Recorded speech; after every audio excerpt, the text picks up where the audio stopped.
Libya's leader appeared in front of supporters in Green Square, insisting the population was behind him. The Libyan people, if I'm not loved by my people, I don't deserve to live. If my people, the Arab and African peoples, and all peoples do not love Muammar al-Gaddafi does not deserve to live only for one day. How much of this he believes is anyone's guess. Despite these pictures, Gaddafi officials admit large parts of Libya are now controlled by his opponents. But his son is now on a media offensive, telling invited journalists that Libya's armed forces have not attacked peaceful protesters. I urge the Europeans to send fact-finding mission to Libya as soon as possible, because we are not afraid of facts. We are worried about rumors and lies. To back him up, state television's been showing statements by army officers. We are not fighting the youth because they are part of our people. We are only fighting the bandits. We had strict orders not to attack civilians but to defend ourselves and minimize casualties. The pictures shown on media outlets, including Al-Jazeera, are old, and I challenge anyone to show any new pictures of violence against civilians. All the while, the violence claims more victims. One protester sheltering with some of the injured in Tripoli described the scene to Al Jazeera. Gunfiring is still heavily heard around us, and as I said, we are taking refuge with people we don't know and they don't know us. Other people are taken detained alive at gunpoint. Also hear the gunfiring and shooting around me. It is very heavy and intense. Those who want Gaddafi gone may be feeling emboldened, but for now it seems he's digging in his heels. Nadeem Barber, Al Jazeera.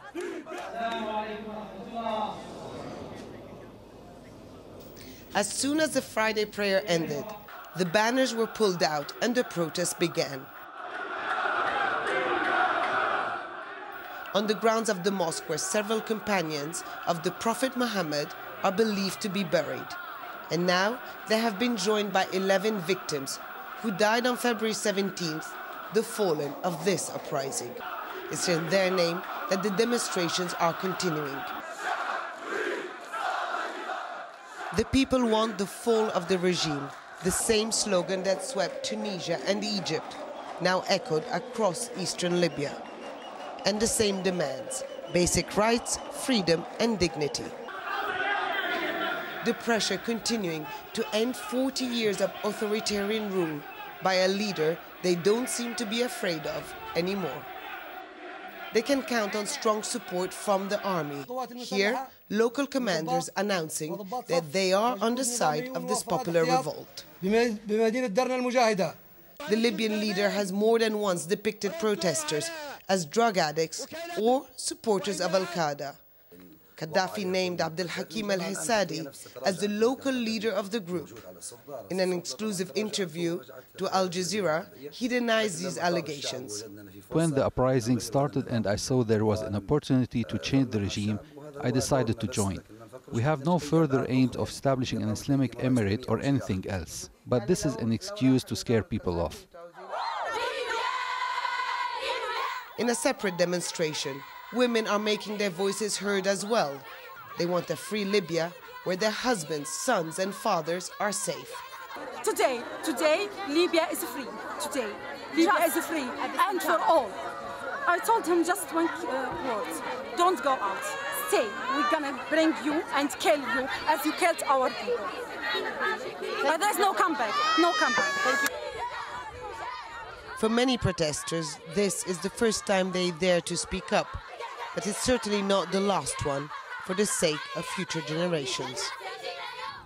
Well, later on Saturday, the UN Security Council is set to vote on a resolution drafted on Friday against Libya. It comes after the Secretary-General called for action. Well, Scott Heidler is at the UN headquarters in New York. The Libyan mission arriving to brief the UN Security Council Friday, calling for swift action to curb the violence in their country. An emotional plea from Libya's ambassador, the latest high-profile diplomat to abandon the Gaddafi government. Please, United Nations, save Libya. No to bloodshed, no to killing of innocents. We want a decisive, a rapid and a courageous resolution from you. And it looks like they will be getting something from the Security Council. A draft resolution put together by the UK and France is expected to pass on Saturday. The resolution calls for an arms embargo both into and out of Libya, plus a travel ban and asset freeze for Gaddafi and his inner circle. It also seeks to refer the situation in Libya to the International Criminal Court for crimes against humanity. Is it enough? Mr. Secretary General, you said that this is an urgent time. Loss of time is loss of life. And the draft resolution details embargoes, sanctions, freezing accounts. Is that enough to stop the violence now? As you said, it's an urgent time. Is that enough to stop it now? Should there be military intervention? I have urged the Security Council to take a wide range of options. I understand that the Security Council is very seriously considering all possible options, but that is up to the member states of the Security Council to determine what course of action should be taken at this time. In Washington, too, talk turned to accountability on Friday. For days, the U.S. had said its highest priority was ensuring the safety of its citizens in Libya. And no sooner had the U.S. chartered ferry from Tripoli docked in Malta with more than 150 Americans on board than the White House came out with its own action plan. We have decided to move forward with unilateral sanctions, which we are in the process of finalizing. Coordinated sanctions with our European allies and multilateral efforts to hold the Libyan government accountable through the United Nations. For its part, the United Nations won't say what additional options are on the table for dealing with Gaddafi. I think it's too early to say. We are basically focusing on this resolution right now, and we will continue to follow the situation. The French delegation was quick to point out that it's not just Western nations who are behind taking action against Libya. The resolution has broad appeal. That's something that's uncommon at the Security Council. Scott Heidler, AlJazeera, the United Nations. Well, details are now emerging of the sanctions that have been imposed against Gaddafi's regime by the Obama administration. Well, it plans to freeze assets held inside the U.S. by the Libyan leader and his 4 children.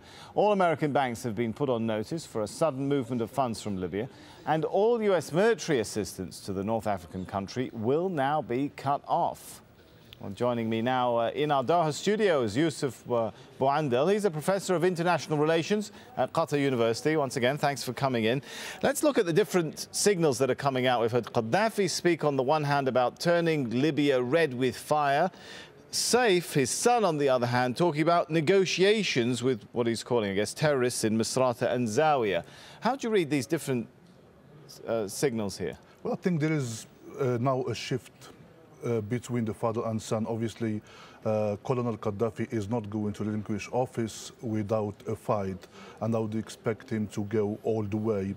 Saif al-Islam, on the other hand, while acknowledging that these 2 cities are no longer under the control of government forces, he's trying to discredit basically the opposition by calling it terrorist, but also try to look good in the eyes of the international community that he's not calling for the bloodshed. He wants a peaceful solution, negotiation. It's also painting a very different picture, isn't it? His father comes out waving his fist, talking about fire and arming people, and he's talking in statements saying calm is returning to our country. Obviously, that's not true. Calm is not returning. On the contrary, people are moving on Tripoli. But given what has been happening in the international scene, especially with what came out from Washington yesterday, he wants to be seen as a maybe peaceful... He's trying to preserve something for himself in the future. Yeah, the honest broker for some kind of a deal and maybe be spared in the post-Gaddafi's regime. Snipers shooting at people from rooftops are the reports that were coming out of Tripoli after Friday or on Friday's demonstrations. Pro-Gaddafi forces trying to retake Misrata. How do you read the situation that's developing on the ground since, you know, the usual Friday burst of activity? Obviously, this has been expected. Gaddafi is trying to get back Misrata and again will send a signal to his opponents that he can defeat them whatever they do. On the other hand, the opposition is much more determined to hang on to those 2 cities and move on to Tripoli. It's going to be bloody for the next few days. Unfortunately, that does look to be the case. Yusuf Bouandel, thanks for coming in. Thank you. Well, people fleeing Libya have been telling of the carnage they've left behind. Some have found sanctuary on the nearby island of Malta. A U.S. chartered ferry carrying around 300, mostly U.S. citizens, finally arrived in Valletta. Well, rough weather delayed the sailing from Tripoli for 2 days after the nearby island of Lampedusa was flooded by refugees after the revolution in Tunisia. Malta is bracing itself now for a similar influx. Cal Perry has more from Malta. Now, over 300 civilians arriving here in the port of Malta, carrying with them stories from Tripoli. Most people said the fighting was worse at night. Everyone agreeing that the humanitarian situation is growing worse by the day, people having trouble finding basic things like food and water. Almost everybody who arrived here said that the boat trip was incredibly difficult. 2 days in port, followed by a 9-hour journey through very rough waters. I think it was rough because we stayed docked idle for about 2 nights, and then today, this is a trip that's supposed to take 6 or 7 hours. Took us about 9.5 hours. High seas, the situation was pretty bad. High waves and what have you. Also perhaps a watershed moment for many governments around the world who were afraid to threaten Colonel Gaddafi's regime while their civilians were still on the ground. Now, of course, the conversation can turn to potential military intervention. In neighbouring Egypt, where demonstrations forced Hosni Mubarak from power 2 weeks ago, there have been scuffles between soldiers and protesters calling for speedier political reforms. Thousands rallied in Cairo's Tahrir, or Liberation Square, on Friday to keep pressure on the military leadership. Demonstrators are concerned the military isn't moving fast enough to repeal emergency laws or remove men from Mubarak's regime. In the Yemeni capital, Sana'a, there's been a big show of support for the president, but nationwide, tens of thousands of people marched against the long-running rule of Ali Abdullah Saleh. Well, he's ordered the formation of a committee to open talks with protesters who are demanding he steps down. In Jordan, as on Fridays for the past 2 months, protesters demanded political and economic reform. There was a strong police presence in the capital, Amman, as calls were made to limit the powers of King Abdullah.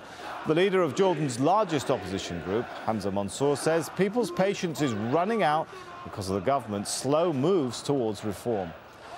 Anti-monarchy protests too in Bahrain, where there have been demands for the king and his government to step down. Tens of thousands of protesters gathered in Pearl Square in Manama, where 7 anti-government protesters were killed earlier this month. And Friday was declared a national day of mourning for the dead. Officials say 3 ministers who caused crisis have been dismissed.